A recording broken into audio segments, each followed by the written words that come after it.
एक दुनिया, एक सपना। एक समय की बात है जब दुनिया अलग अलग देशों, भाषाओं और सीमाओं में बांटी हुई थी। हर देश अपने आप को श्रेष्ठ समझता था। एक छोटे से गांव शांतिनगर में एक बच्चा रहता था। नाम था आरव। वह बेहद जिज्ञासु था और किताबों में डूबा रहता था। एक दिन उसने एक नक्शा देखा और पूछा, पापा, ये रेखाएं क्यों हैं नक्शे में? पिता मुस्कुराए। ये देशों की सीमाएं हैं बेटा।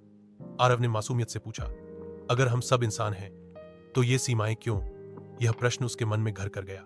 समय बीतता गया। आरव बड़ा हुआ और एक सॉफ्टवेयर इंजीनियर बना। लेकिन उसका सपना था एक ऐसा डिजिटल मंच बनाना जो दुनिया भर के लोगों को जोड़ सके, भाषा, धर्म और सीमाओं से परे। उसने एक ऐप बनाया, एकजुट, जिसमें लोग अपनी कहानियां, विचार, संस्कृति और संगीत साझा कर सकते थे। उसमें स्वत अनुवाद की सुविधा थी, जिससे जापान की कहानी अफ्रीका में और ब्राजील का गीत भारत में समझा जा सकता था। धीरे धीरे ऐप पर लाखों लोग जुड़ने लगे। एक नाइजीरियन लड़की ने अपने लोक नृत्य की वीडियो डाली, जिसे रूस के एक लड़के ने गिटार पर संगीत दिया।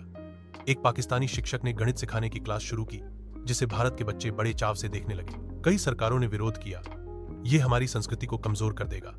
लेकिन लोगों ने कहा, यह हमें मजबूत बना रहा है।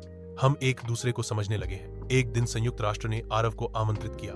वहां उसने कहा, हमारे बीच जो सबसे बड़ी दीवार है वो है भय। डरते हैं कि कोई हमें बदल देगा।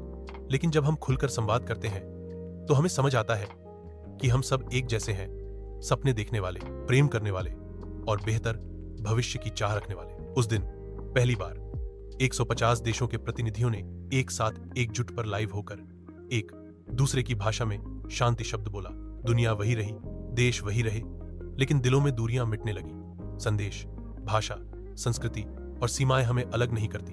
उन्हें समझने का तरीका न हो तो हम दूर होते हैं। जब दिल जुड़े हों तो दुनिया एक हमारे ही जहाँ हो है।